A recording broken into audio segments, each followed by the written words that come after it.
മീനച്ചില്ലാറ്റിലെ മലിനീകരണം കുറയ്ക്കാൻ ലക്ഷ്യമിട്ട് ഈരാറ്റുപേട്ട നഗരസഭ ആവിഷ്കരിച്ച കർമ്മപദ്ധതി ഫലം കണ്ടു തുടങ്ങി. മീനച്ചില്ലാർ ശുചീകരണവും തീരങ്ങളുടെ സൗന്ദര്യവൽക്കരണവും നടപ്പാക്കിക്കൊണ്ട് ആണ് നഗരസഭ കർമ്മപദ്ധതിക്ക് തുടക്കം കുറിച്ചത്. പൊതുജന പങ്കാളിത്തം കൂടി ലഭിച്ചതോടെ മീനച്ചില്ലാറ്റിലെ മലിനീകരണം വലിയൊരളവ് വരെ കുറഞ്ഞതായാണ് വിലയിരുത്തൽ. കോട്ടയം ജില്ലയുടെ ജീവനാഡിയായ മീനച്ചിലാർ ജലനിരപ്പ് താഴുമ്പോൾ മാലിന്യവാഹിനിയായി മാറുകയും ആറ്റിലെ ജലത്തിൽ കോളിഫോം ബാക്ടീരിയയുടെ സാന്നിധ്യം വർദ്ധിക്കുകയും ചെയ്ത സാഹചര്യത്തിലാണ് ഈരാറ്റുപേട്ട നഗരസഭാ പരിധിയിൽ നദീമലിനീകരണം തടയാൻ ശക്തമായ നടപടികളുമായി ഈരാറ്റുപേട്ട മുനിസിപ്പാലിറ്റി രംഗത്തെത്തിയത്. നദീതീരത്ത് നിരന്നു നിൽക്കുന്ന പല കെട്ടിടങ്ങളിൽ നിന്നും മാലിന്യക്കുഴലുകൾ ആറ്റിലേക്കാണ് തുറന്നിരുന്നത്. കൂട്ടത്തോടെ ഇതര സംസ്ഥാന തൊഴിലാളികൾ താമസിച്ചിരുന്ന കെട്ടിടങ്ങളിൽ നിന്നും കക്കൂസ് മാലിന്യങ്ങൾ വരെ ആറ്റിലേക്ക് തള്ളിയിരുന്നു. നദീ മലിനീകരണത്തിനെതിരെ നഗരസഭ മുഖം നോക്കാതെ നടപടി സ്വീകരിച്ചപ്പോൾ നദി വൃത്തിയായി തുടങ്ങി.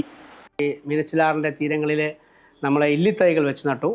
അതോടൊപ്പം ആറിൻ്റെ തീരത്തുള്ള കെട്ടിടങ്ങളിൽ നിന്നും കക്കൂസ് മാലിന്യങ്ങൾ മീനച്ചിലാറ്റിലേക്ക് കഴിഞ്ഞ കുറേ നാളുകളായി വിട്ടിരുന്ന ആ ഒരു പ്രവണത അത് നമ്മൾ അവസാനിപ്പിച്ചുകൊണ്ട് ആ കെട്ടിട ഉടമകൾ അവരുടെ കെട്ടിടത്തിൻ്റെ ഉള്ളിൽ തന്നെ അതിനുവേണ്ടിയുള്ള സംവിധാനങ്ങൾ ഒരുക്കി സെപ്റ്റിക് ടാങ്ക് നിർമ്മിച്ച് അതൊക്കെ കൃത്യമായി ചെയ്തു വരികയാണ്. നഗരസഭ അക്കാര്യത്തിലൊക്കെ കൃത്യമായ നടപടിക്രമങ്ങൾ എടുത്തു വരികയാണ്. മീനച്ചിലാറ്റിലെ തടവനാൽ ഭാഗത്ത് സ്ഥിരമായി മാലിന്യം തള്ളുന്നുവെന്ന പരാതിക്കും നഗരസഭാ അധികൃതർ നേരിട്ടിറങ്ങി പരിഹാരം കണ്ടു.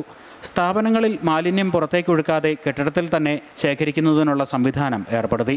അന്യസംസ്ഥാന തൊഴിലാളികൾ താമസിക്കുന്ന കെട്ടിടങ്ങളിൽ നിന്നും മാലിന്യം ആറ്റിലേക്ക് വലിച്ചെറിയുന്നതിനും മാറ്റം വന്നതായി നഗരസഭാ നേതൃത്വം പറഞ്ഞു. വിവിധ സംഘടനകളുടെ സഹകരണത്തോടെ നദി ശുചീകരിക്കുകയും തീരങ്ങളിൽ മുളകൾ വെച്ചുപിടിപ്പിക്കുകയും ചെയ്തു. വൃത്തിയുള്ള നഗരവും മനോഹരിയായ മീനച്ചിലാറും എന്ന ലക്ഷ്യത്തോടെയാണ് മറ്റ് പ്രവർത്തനങ്ങൾ ഏകോപിപ്പിച്ചിട്ടുള്ളതെന്നും നഗരസഭ വ്യക്തമാക്കി. നിരവധി കുടിവെള്ള പദ്ധതികളുടെ ജലസ്രോതസ്സായ മീനച്ചിലാറ്റിലെ മലിനീകരണം കുറയ്ക്കാനുള്ള നഗരസഭയുടെ പ്രവർത്തനങ്ങൾക്ക് വലിയ പിന്തുണയാണ് ലഭിക്കുന്നത്. അമൃത ന്യൂസ്, കോട്ടയം.